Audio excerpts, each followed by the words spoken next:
And welcome to another. Hello, good evening, and welcome to another edition of Eye on Port. It is proudly brought to you by the Ghana Revenue Authority, Goil Company Limited, the Ghana Ports and Harbours Authority, as well as Serene Insurance. The partner for this program, media partner, is the Business and Financial Times. So, Thursday edition of the Business and Financial Times, you should read everything about what will transpire here. So, the conversation and everything, you should read about it in the Business and Financial Times.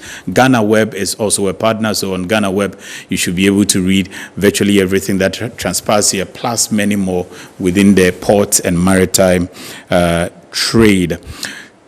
On Wednesday at 8:30 p.m., the Ghana Television will be showing an abridged version of the program, so you do make up a date and don't miss it. So try and catch up with the Ghana Television on Wednesdays at 8:30 p.m. Today, we're going to talk about the Customs Division of the Ghana Revenue Authority. We're going to look at how well they have been positioned, or they are positioning themselves to ensure a sustainable supply chain within Ghana and also beyond. You recall that this week, the Customs celebrated the World Customs Day. So Ghana Customs marked that event here.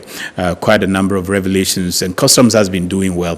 This year, for instance, they had tremendous output that you need to know about. We're going to talk about all of that. We'll look at how well they're able to achieve their target, what are the misses, what they can do right in going forward, what they can also tell you and expect from you to also help them do their job right here on this program. And fortunately, we've been joined by the man himself in the studio, the Commissioner of Customs Division of the Ghana Revenue Authority. Shortly, when we return from the break, I'll let you see him, and then we will commence the discourse. We'll be back. Every now and again, Goil makes good things happen. This time, Goil has introduced Super XP Ron 95, a higher grade fuel loaded with additives and yet sold at the same price as normal fuel. Goil Super XP Ron 95 enhances engine performance like never before. It maintains the engine by keeping it clean from carbon deposits. Goil Super XP Ron 95 is designed to burn slowly and thus improves fuel economy, making you save money after several kilometers. Goil Super XP Ron 95 gives you a smooth driving experience, that is, less vibrations. Fill up with Goil Super XP Ron 95. Now there's no need to pay more for any higher grade fuel. Goil has that sorted. Goil, good energy. Electricity, then pay your taxes. Our taxes, our future. Because you see, without our taxes, we wouldn't have good roads, good schools, better hospitals, streetlights, and other very important social amenities. When we pay our taxes, we give our children free and quality education. Talga, my money too small. Why should I pay my tax? Look, small. Salifo, it doesn't matter how small or big your business or income is. You still have to pay your taxes. The little taxes from each and every one of us, when put together, could give your community clean water, or that deprived school with tables and chairs. Please pay your taxes. It is your responsibility. It is your civic duty. It is the law. Oh, how are you? Hi Yvonne, a few words please. Everyone is talking about the fire at your production house last week. How are you holding up? Has production stalled? No, not at all. My crew and everyone on my set is perfectly fine because I insure with Serene Insurance. As a matter of fact, I've had all my equipment replaced, including the vehicles that were affected. My workers have been sorted out. Even my production downtime has been covered. So it's all good. I have a meeting to attend to, so I have to get going. Sorry about that. Which insurance company did you mention? Serene Insurance, the new face of insurance, a member of First. Welcome back to the program. It's Eye on Port live on this network, and as I reminded you, on Wednesday at 8:30 p.m. an abridged version will be on Ghana Television at 8 p.m. though. His Excellency the President of the Republic will be speaking to the nation on COVID, and it's important that you pay attention and listen to some of the things that are going to come out, because we're all hearing not pleasant news at all. In the studio here, I have with me the Commissioner of Customs Division of the Ghana Revenue Authority, Colonel Kojo Damwa. Colonel, pleasure to have you in the studio. It's my also to be with you. Yeah, Thank you. It's good that today I've hijacked you again. I'm sure sometimes when you see my messages, they are quite hard, you know.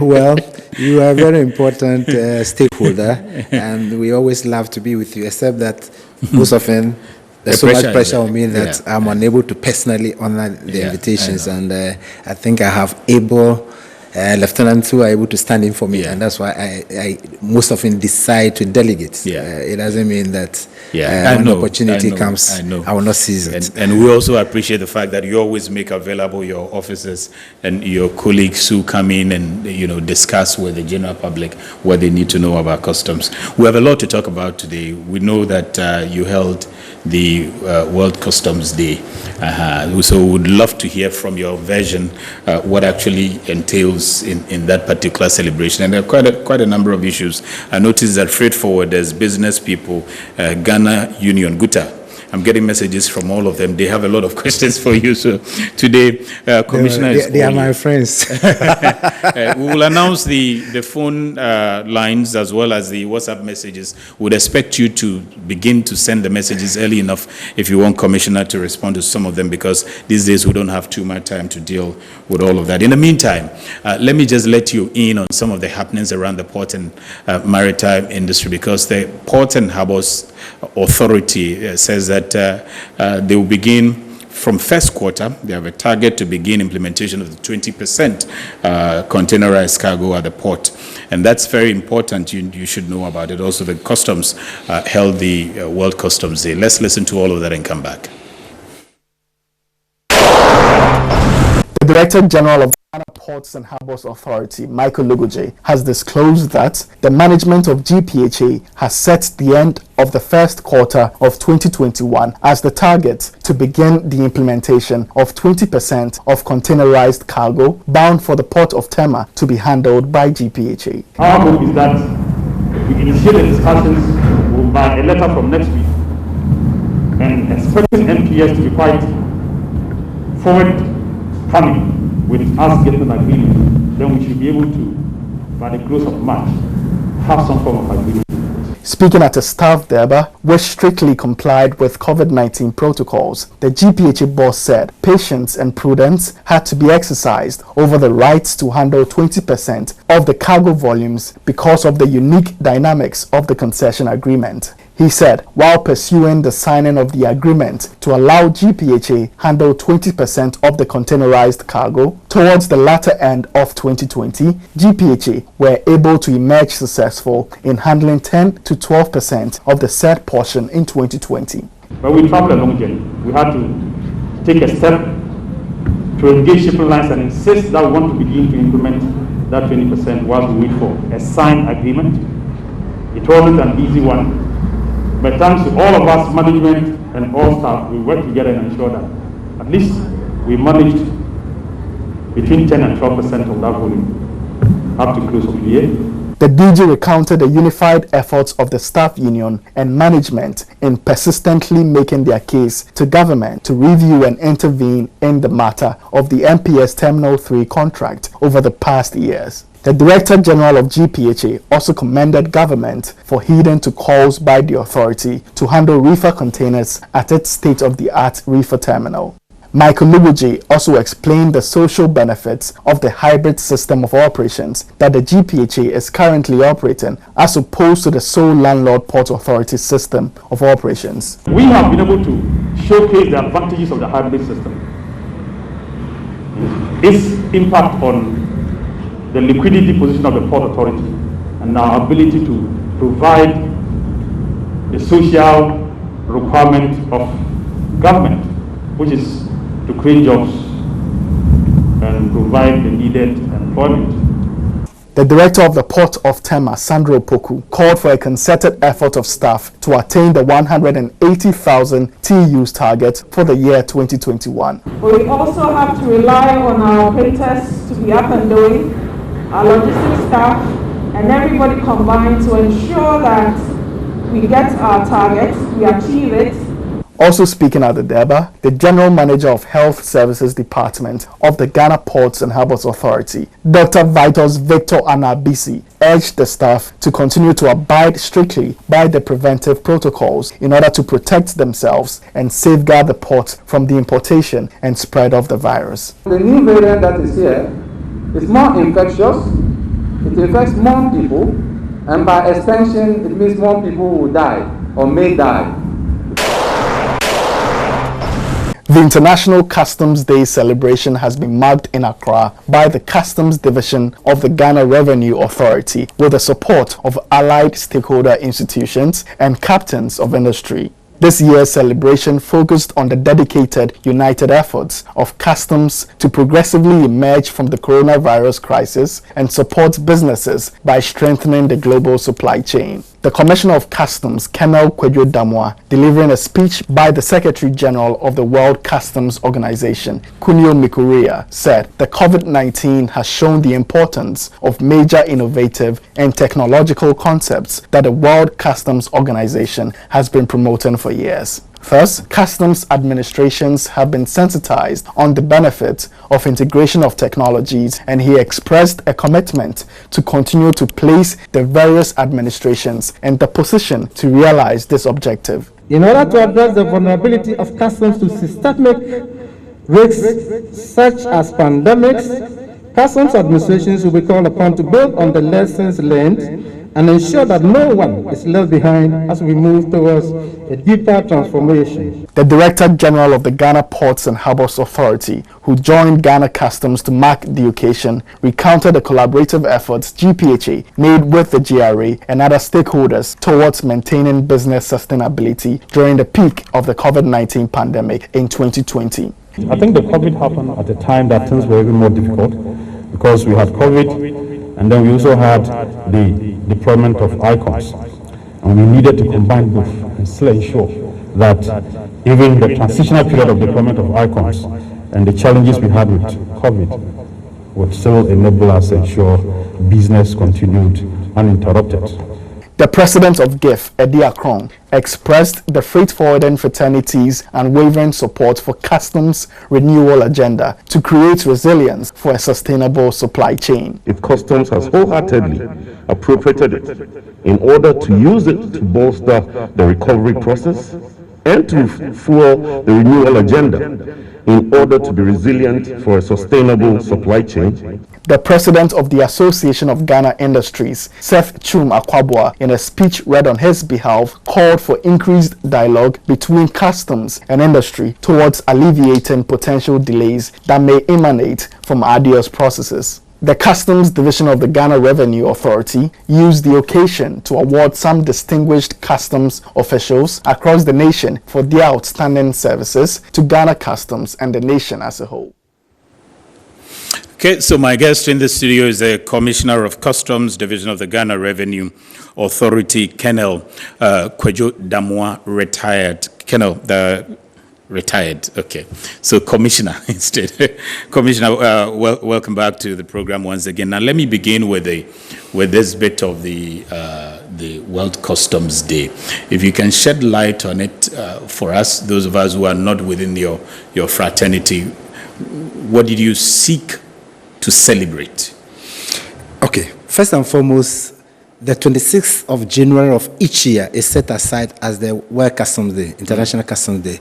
The purpose of this day celebration is to enable customs take stock of all that has happened in the previous year or previous years, what activities have been undertaken, achievements, challenges, and then also use it as an opportunity to engage with the various stakeholders with whom customs performs its legitimate roles.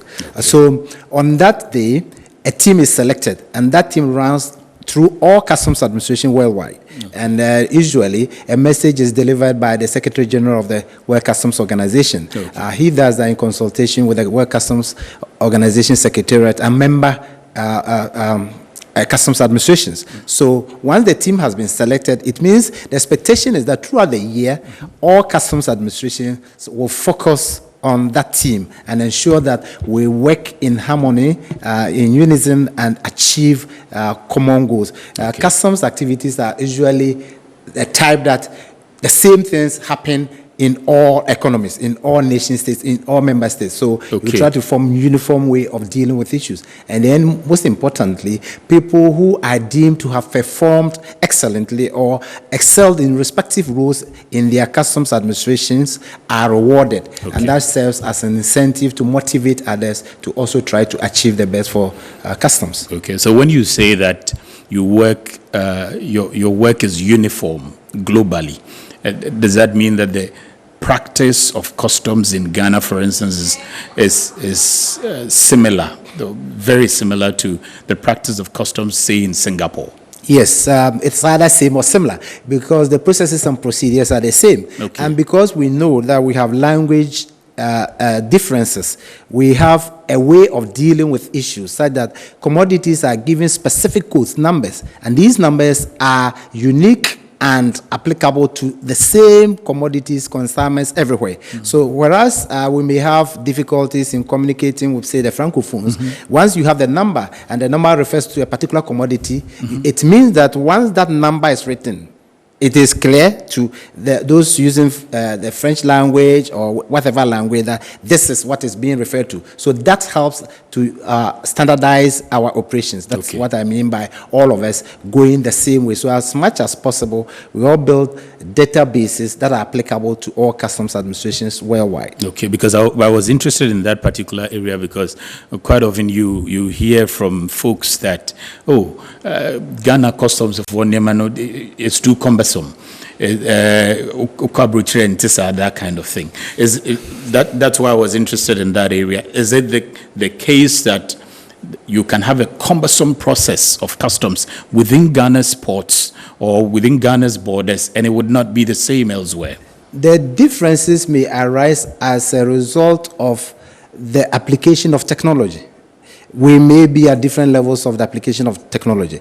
If some customs administration rely entirely on automation, certainly things are likely to move much faster than where you have hybrid aspects of automation and maybe manual. So it is not one of the end result, but means of achieving it that may bring about differences. The differences. And that is how come we have also aimed at complete automation, paperless. You remember when His Excellency the Vice President came on the scene in 2017 and emphasized that Ghana was going to go paperless, single window and order. The aim was to ensure that all our processes and procedures are automated. And once they are automated, it makes things much, much faster. And you may not be confined to specific locations when you are performing your operations. If things are done electronically, irrespective of your location, you could still provide the requisite information to enable the clearing process to continue. So would you then say that the sort of process, paperless process, if you want to put it in that way, or automated systems of customs that you're operating right now is similar, if not same, to what's being practiced everywhere else? Yes, certainly they are similar. There may be slight differences because of superiority of certain systems or the length of practice. If somebody has used a particular system for several years, you expect that that system will be much faster or more the people, the stakeholders who will be using it will be more conversant with it than those who have just started. You realize last year when we started with the integrated customs management system, we had the initial resistance. People who had been so used to the previous systems that we had in place, the two service providers, they naturally, the fear of the unknown, they didn't want to have the new one. So if we move on and say we are able to also use the ICOMs for say 10 or more years, you will realize that our officers and the stakeholders, freight forwarders, clearing agents, the ministry department and agencies, all the stakeholders that rely on the use of the ICOMs will become more and more conversant with the system, and therefore it will be of much use and facilitate trade and the clearing system than when we have just started. Yeah, the speed will be there, the ease of using it also will be there. Let's talk about you said you use the day also to celebrate some of your workers. So who did you celebrate, for instance? And what about your staff, workers? As the time passed, I think 2018, you had one of, I would say that, a memorable deba where some of your staff really spoke hard at you. So this occasion, what was there to celebrate about staff of customs? Okay. Normally what we do is we decentralize. Customs authority has been divided into sectors. The whole nation, we have various sectors. So we have the TEMA sector, Takoradi sector, Accra sector, Flower sector, Elubo sector, Koforia sector, Sunya sector, Kumasi sector, and all that. So we allow the sector commanders by participatory processes to decide who in their estimation and based on peer rating they think has performed very well in course of a particular year. Yeah. So they come up with these people that they think deserve awards and the citations that go with the specific thing that they did, which merited their recognition as the best workers of the people who did things that for that particular year merited award. So when that is done, then we eventually compile a list and award them on that occasion. Now, you were talking about that unfortunate thing that happened. You know, everything that you do, the human factor is of great importance. So if you lose it momentarily, or depending on how long it happens, it could provoke a certain reaction. Yeah. I believe that thing that happened was quite unfortunate because some of the utterances of some of our staff were quite harsh. We did not expect that to happen, much as we accepted that in some cases they had genuine concerns. But the approach, you know, especially if you take the Customs Division, at that occasion, it was not only Customs Division, it was the whole Ghana Revenue Authority. Yeah. So the other two divisions were also there.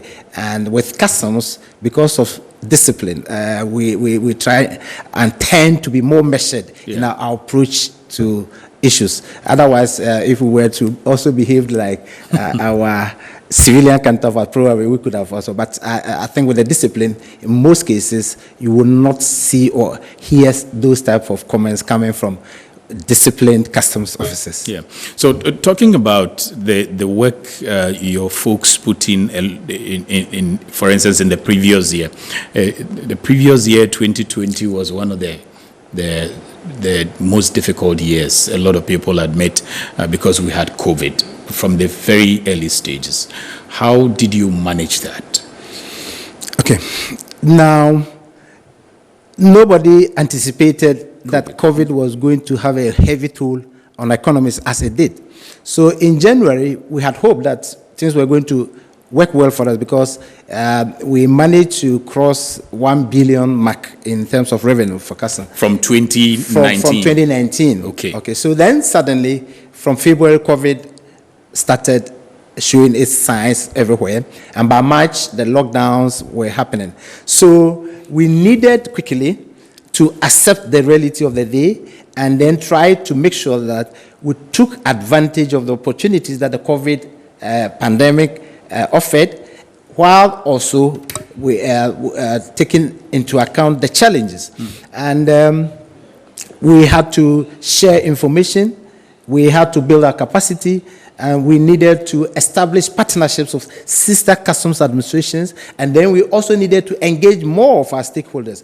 It will surprise you to hear that even though we're in the COVID period, as much as possible, I tried to engage a lot of our stakeholders. I had meetings with our friends at Abosokai. I had meetings with Guta, Free Forwarders. Yes, I did last year. Yes, nice. I had meetings with Swami Magazine people, Secondhand Clothing and all that. And that really helped because we needed to understand them. We needed to know their challenges. And then they also offered some solutions that they thought could help us get around this COVID challenge. And then it came to light that while His Excellency the President, during all his announcements, kept saying that movement of persons were the ones that were prohibited.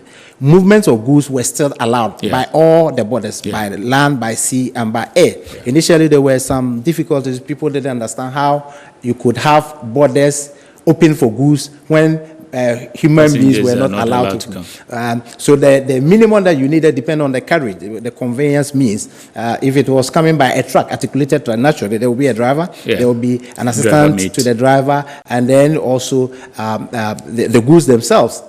But what it meant was that we needed to rely more on electronic means now, using electronic devices of doing inspections, rather than trying to do more of the physical inspection, because COVID brought its own challenges. You needed to distance yourself, social distancing, and then making sure that you had the sanitizers and all the things that would make you safe. So the safety of the persons manning the means of transport, and then the goods themselves, the challenges that they brought, you would not be sure what those goods contained, who had handled them at what level. So all those were taken into account.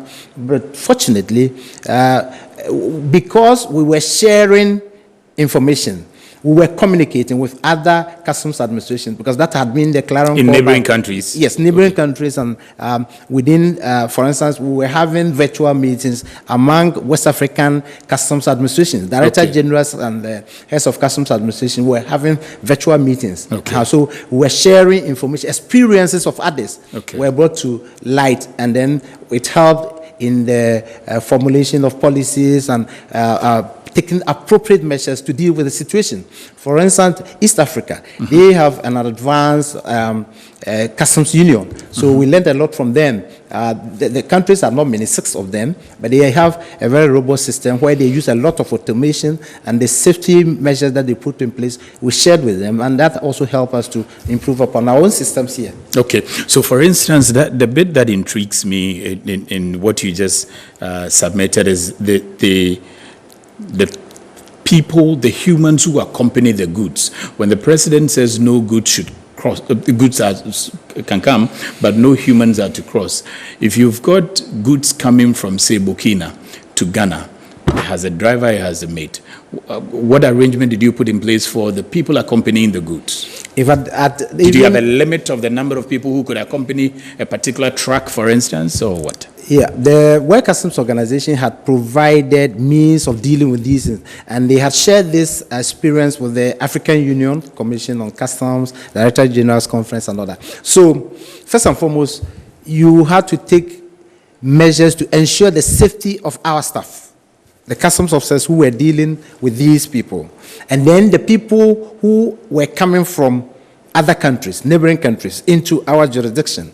There was the need for them, before they left their own country, to ensure that they had gone through the COVID protocols. They needed to take the test and be certified within 72 hours to be safe, to be able to cross into another country. So the certificate that they carried, which indicated that indeed they had subjected themselves to COVID test, and they had been declared negative. And based on that, then they had to be given defined routes to apply and places of stop, rest, and all that, so that in case it happened that they were moving, for example, Burkina, apart from the fact that goods would come just from Burkina to Ghana, because Burkina is a landlocked country and they depend on our seaport by way of transit goods for exports and imports. So naturally, we had that obligation, because of trade facilitation, to open our borders and make it possible for them to use our land area to reach our ports, to send exports, and then also to take in imports.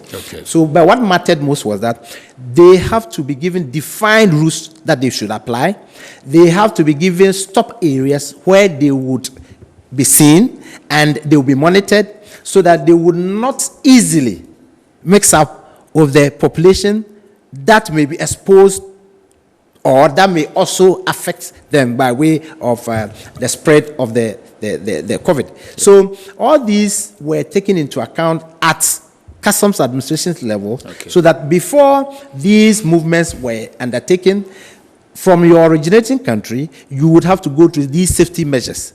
And there will be documentation to that effect. And once you go to our side, we will also inspect and ensure and monitor your movement from that point of entry until you go to the seaport or whatever your final destination was. And these were not very easy to do because, trucks are moving. Yeah. You expect that within maybe 7 days, a truck that is moving from Paga, Hamile, should reach TEMA. Yeah. If for one reason or the other, it gets to Tamale and it has a problem, you expect that maybe the designated location, a customs controlled area, that's where they should go and stop and have their meals and have all those things. And then somehow they have challenges on the way. They are unable to reach that location. That poses a serious challenge. But then, because we are monitoring and the tracking system that we use, if it is working well, it's able to show the location of these trucks at any material time. And therefore, signals are sent and then appropriate assistance is given to them. It wasn't very easy, but as much as possible, education was the real cornerstone of this whole project. Once people knew their responsibilities and what they needed to do to ensure their own safety and that of others, then you were on the right track of making sure that the challenges were either mitigated or suppressed completely. Yeah, I'm happy that you said the education bit worked. And I asked that again because this evening we're expecting the president to speak. There have been quite a number of calls that for the borders, there are no way. We are not going to open. So there's a possibility that we're extending. If that possibility is coming, what are the plans from customs again towards, are you going to maintain the previous, the status quo, the previous regime that you put in place? Are you going to get out there again and sensitize a lot of folks as far as the measures on the corridor is concerned to ensure that folks who accompany goods are very safe and all of that? And also, per your assessment, do you think that putting trade facilitation together with the safety and health of citizens and all of that, do you think we should some way, somehow open the borders? Well, if you look at the theme of this year's World Customs Day, sustainability, customs, bolstering, recovery, renewal, and resilience in a sustainable, to ensure that we have a sustainable supply chain. Yeah. Now, it takes into account the fact that we are reeling from the effects of COVID, and we are recovering. But then, it tells us that there's more to be done. And to be able to deal with this, for the recovery, we say collaborative effort. More collaborative effort amongst and between customs administration. And then with our World Customs Organization. So the partnerships, the collaborative efforts that will be taken would be helping us to deal with this matter. Now, with the African Continental Free Trade, we've had a lot of engagements among ourselves as Director Generals, Heads of Customs Administration, and we are doing meetings virtually and in some cases physically, and in other cases a hybrid one. So there's more sharing of information, communication, sharing of information, and capacity building. So that is what is going to ensure that once we are sharing information, we are sharing the practices, how we are all collectively going to deal with these matters. We believe that in the interest of all of us, it may be prudent to continue to have the borders closed. Okay. Even though that somehow works against trade facilitation. But when we put in the right mechanisms in respective countries, then we are sure that whatever we may be losing by way of not having the borders completely closed, by way of sharing information and capacity building, we should be able to deal with these matters. Okay. So, asking for the borders to be closed, it has to take into account a whole lot of factors. It is not only customs concerns, all the stakeholders, health concerns, public safety, security. Okay, all these will impinge on the president's decision to either have the borders continuously closed or maybe whatever decision will come out.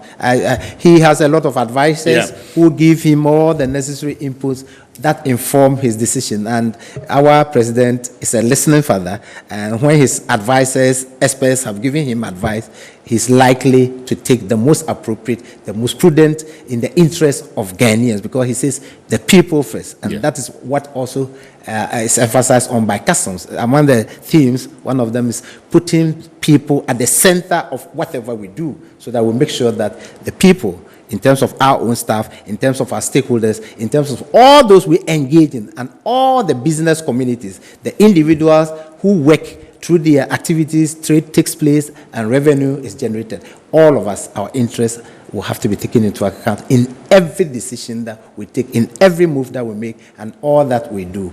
Yeah, but certainly you are one of his key men manning one of the very strongest institutions, the customs. And if I get you right, per where you said immediately, considering all factors, you reckon that we keep it closed for a while? From what we are hearing from the health sector, you know, there is a health concern now. That's a major, because the whole thing has to do with COVID. And it doesn't look like there's a total recovery. And if you look at the fact that even though the borders are closed, we have our seaports operating fully. Our airports are also operating seaports, not to passengers, though. Yes. Not to, I mean, humans. You know, the human traffic, what is the essence of all these things? We want to make sure that life continues. And life continues in safe and secured means. Public safety, public security. Yeah. Okay, so if the people for whose reason you need to have these borders open, their lives are going to be compromised. They are going to be exposed to danger. And you temporarily will have to close the borders to ensure that you minimize the possibility of the spread and then the transmission and all that. The people I believe that we stand to gain more from that. And I believe we do the cost-benefit analysis, and probably it may be better for us to continue to have these borders closed for a while. Okay, let me take you back to something you hinted earlier. That's revenue and probably performance in general. You hinted something on the 2019 target that you had. What target did you have in 2020? Not just maybe restricting to customs, because I heard in the course of last week, I think even on our program, we aired it, that you were able to exceed your target of 2.6 billion. That's the Ghana Revenue Authority. Give us a sense of your target, customs target in 2020, and whether you were able to meet all of that. Okay. GRA as a whole, originally, when the Honorable Minister for Finance presented his budget, the target that we were given for 2020 was 47.25 billion Ghana cedis. Okay. And then COVID came, and the reality dawned on everybody, and there was the need for a revision of the budget. So the revised budget came down to about 42.3 billion. 42.3. And when we had the original budget of 47.3 billion, customs were to rake in about 13.3 billion. Then when the target was revised to 42.3 billion, then customs had to provide about 10.9 billion. Okay. And then we managed finally to do about 12.3 billion. So if you take it that based on the revised target, then customs exceeded its target by about 1.6 billion. Oh, that's nice. Then GRA as a whole, we exceeded it by over 2 billion. That's how come we said that they had to, because it was 42 something and we had 45 something. Okay. So, but on our own, not aware that COVID was going to take its toll on us, we had challenged ourselves that in 2020, we were going to try and collect 55 billion. I see. On our own. Even though the government has given us 47.3 billion, we tried to have a challenge budget, to have a challenge revenue target of 55 billion. Then, unfortunately, COVID came in. So we managed still to get closer to our original target of 47.3 billion because we had 45. So we missed it narrowly. So if you take into account the fact that individuals had lost their jobs, big companies, small, medium companies had all felt the effects of COVID. So income taxes were affected, corporate income taxes were affected, and then import volumes had reduced, and therefore import duties had also reduced. So from our side, from the customs side and from domestic tax revenue side, we had all been affected by the negative effects of COVID. So naturally, our expectation to go beyond the 47 didn't materialize. But if you take into account the fact that for a greater part of the year, COVID had its toll, devastating toll on us, and we managed to get so close, then indeed, GRA as a whole, and customs in particular, had done very well in the year that just passed. Yeah, so great enough news, because you were able to exceed the revised target that you had. And I think that I noticed that a lot of people were commending you, the freight forwarders, the traders were commending you for doing all of that. But what did the trick, though? I mean, with all these challenges, what did the trick? And has that been the situation? Have you been able to exceed your targets in previous times? Or in fact, what changed? Since 2017, we had always been falling short of our targets. I see. 2017 we missed it, 2018 we missed it, 2019 we missed it, but luckily 2020, in spite of COVID, we managed somehow. But I would say that if we are taking glory, we still had hoped, I'm talking about customs division, that we'll be able to meet the original target. Yeah. In fact, when we got to September, October, and we realized that continuously from May, we were always exceeding 1 billion mark. We were getting about 1.2 billion, 1.2 billion, 1.3 and all that. We tried as much as possible to push harder to see if we could meet the original target of 13.3 billion.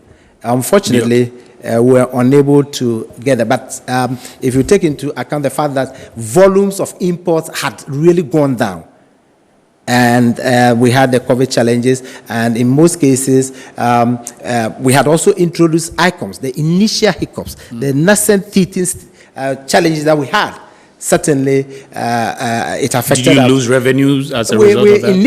Initially, I said in January we passed the 1 billion mark. By February, March, April, we fell below 1 billion. Okay. It was from May onwards when ICOMs had been deployed at Takoradi, and we had come to Kutuka International Airport, and then finally we got to TEMA and Jamestown, and then of course the land borders had started. Then people became more conversant with the system, and I must commend the freight forwarders and the clearing agents. They did very, very well. We had systematic engagements with them. In fact, some of them were part and parcel of the whole implementation process. We had some of them who were with us, who were offering important pieces of information and suggesting ways and means of dealing with the initial challenge. When at certain stages, the automation process was not going on well as we had expected. And because we were engaging them continuously, we had stakeholders meetings with them, sensitization meetings, and they also willingly offered to assist. That helped us, and I think that GUTA, Association of Ghana Industries, Ghana National Chamber of Commerce and Industries, and all of them, all the relevant stakeholders, and then the statutory bodies that have oversight responsibility for specific aspects of trade by way of determining standards, Ghana Standards Authority, Food and Drugs Authority, and all of them. They all contributed, and we worked as a team. We shared information. And I should also commend the terminal operators, MPS, GPHA. They all helped. At various stages of the implementation, we were having series of meetings. And of course, Minister of Trade and Industry, the Honorable Minister for Trade himself, was personally involved in the implementation of the ICOMs. And that helped all of us to push on. And I believe that helped. But then also, an important thing that really happened was I had visited a lot of my sectors. In fact, I had gone to the remotest of places that you could not imagine. And I had made sure that I had visited those locations to see my offices, to know the exact locations in which they were, the office accommodation, the living accommodation and all that. And when they saw that the commissioner himself, in some places we had to walk, and places that no commissioner had been to this time around, the commissioner was prepared to go and see the officers and talk to them and encourage them. I really encouraged them. Wherever I went, I talked to them and challenged them and said that they were important part of the customs administration, irrespective of the location they found themselves in, and appeal to them to accept those locations, not as punishment, but that once those locations are to be manned by officers from the customs division, then naturally some people there will have should to be an there. officer The there. only thing I would ensure, if I continue to be a commissioner, customs, will be to make sure that people did not remain in those locations forever, while others also remained in those other places like TEMA, Kotoka, and so occasionally we have to rotate so that if you experience those aspects, those parts, difficult terrains where you have no electricity, where you have no telecommunication and all that, then you will be seen to be playing your part to contribute towards the realization of the overall goal for customs. Yeah. And then there were very challenging problems. One of them had to do with promotions in customs, especially the senior ones.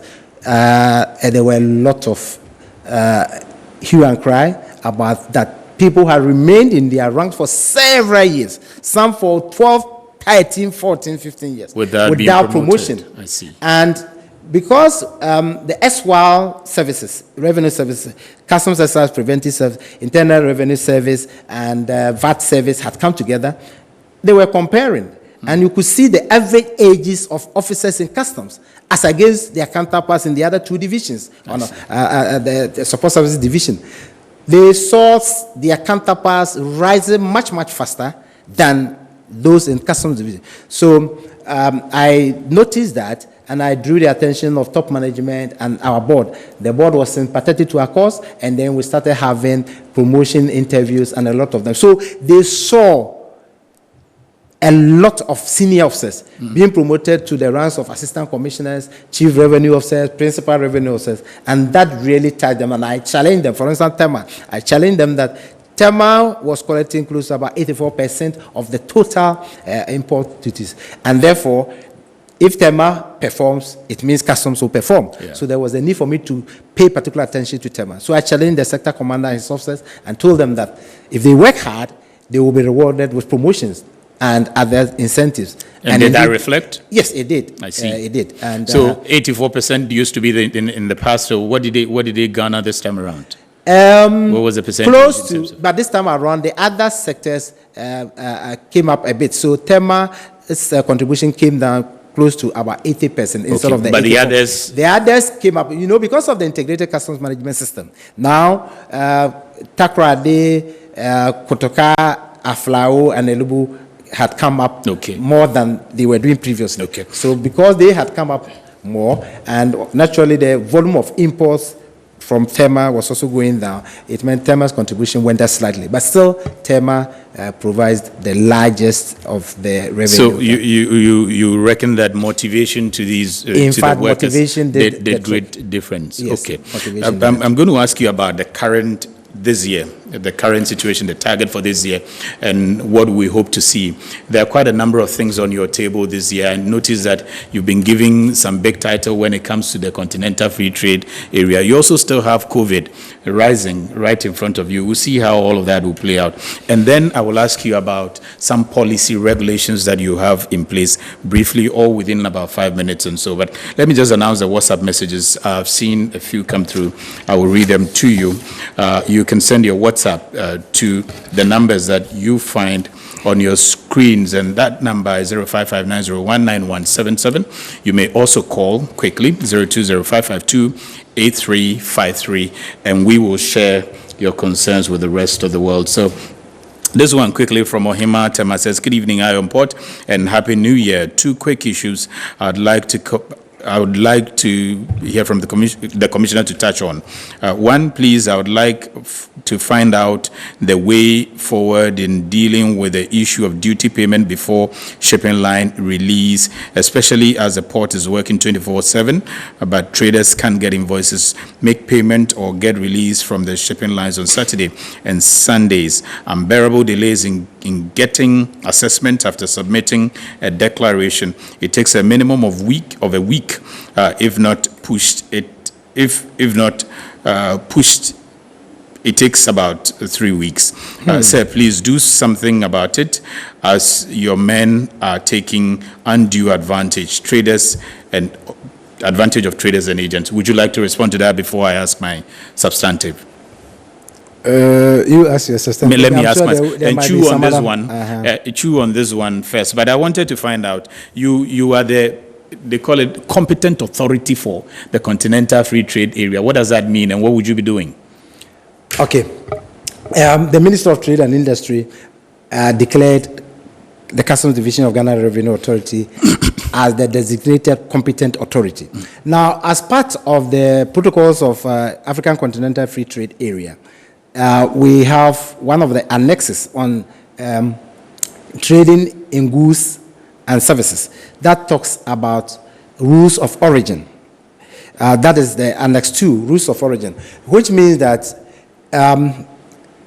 goods that will be produced in the state parties, countries that are signatories to this Continental Free Trade Area, those goods will have to be certified as having been either wholly made in a member state or substantially been transformed in that. And the authority to give that certification, the certificate of origin in Ghana, is the Customs Division of the Ghana Revenue Division. Okay. Ghana Revenue Authority. So the free trade area requires that each country should have an institution that will be designated as such, as the designated competent authority when it comes to rules of origin. Okay. To be able to say that two of us, we have negotiated, we've made offers, we are going to have concessions on our tariffs, and therefore we need to be sure that those goods that we are exchanging, or I'm importing or you are exporting to me, indeed you, the exporter, everything shows that those goods were made in your country wholly or substantial by way of transformation, by way of value addition, by way of changing the tariffs or the processes. Okay. So in Ghana, we are going to export goods to other countries. And if we export the goods and we have that negotiation with that country, as we have done already, Ghana has shipped 2 consignments to the Republic of South Africa, one by air and one by sea. And is it the Casapreco one? Yes, the cosmetic one too? Yes. So to be able to do that, Ghana will have to issue a certificate indicating that the items that are being shipped to South Africa indeed were made in Ghana, wholly, the raw materials, everything, or substantially transformed in Ghana by way of value addition. And then South Africa will also have to rely on this. So they have the means of also checking to be sure that indeed the product that is coming into their jurisdiction, which is going to qualify for duty-free, because that is the whole essence of this free trade. So tariffs are going to be removed. So between us, because we have negotiated, we've made offers, then we need to be convinced that indeed we have obeyed the rules of the free trade area. Okay. So in Ghana, the real essence of Customs Division being declared the designated competent authority is to be responsible for the Annex 2 that deals with rules of origin, and therefore certificate of origin will have to provide it before that commodity or item will qualify as one being traded in under African Continental Free Trade Area project. And they've also, I've heard the freight forwarders raise issues about whether the customs has the competence to determine goods that are wholly produced or they are 61% produced from Ghana and all of that. Are you in that? Why would they want to doubt the competence of customs, the capacity of customs? Because probably you have CFT and all of it. No, the rules is new are to there. Everybody. There are specific provisions under Annex 2 that talks about the rules of origin, and those things have to be followed. And we are not doing it alone in isolation. We are doing it in collaboration with Ghana Chamber of Commerce and Industries, Minister of Trade and Industry, and all the relevant state institutions that have roles to play in the certification. So they should feel convinced that as stakeholders, they also will have a role to play. They will all be invited to play their part in this certification. Don't forget that if we do anything against the rules, against the express provisions of the protocols, it goes against us. And there are safeguards, there are remedies in this protocol that the other countries can take against you.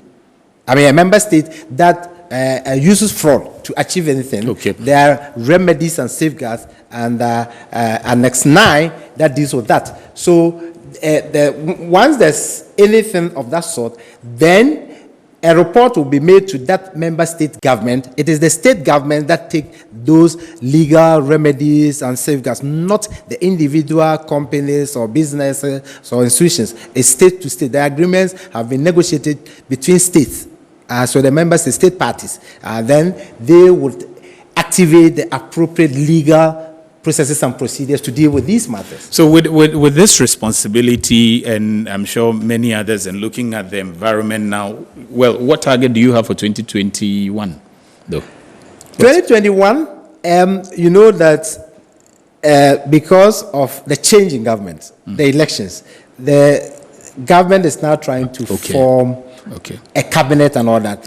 We are yet to have a budget and then a substantive minister, but still the processes are ongoing. It is only when the minister responsible for finance goes to parliament and reads out the budget and gives us a target that we'll know our actual target. But for the time being, on our own, we've done the forecasting. Every year, we try to engage ourselves. The Minister of Finance, the tax policy unit has engaged us. We've had series of meetings, and we've had our own targets. We've done the forecasting. So we know based on what we were able to collect last year and what we'll do the trend analysis, and we are able to project. So based on that, we have a fair idea of where we are going. But I'm sure you might have heard my Commissioner General ambitiously saying that we intend to collect 60 billion. If you take it against the fact that last year we collected just a little over 45 billion, that means we are going to collect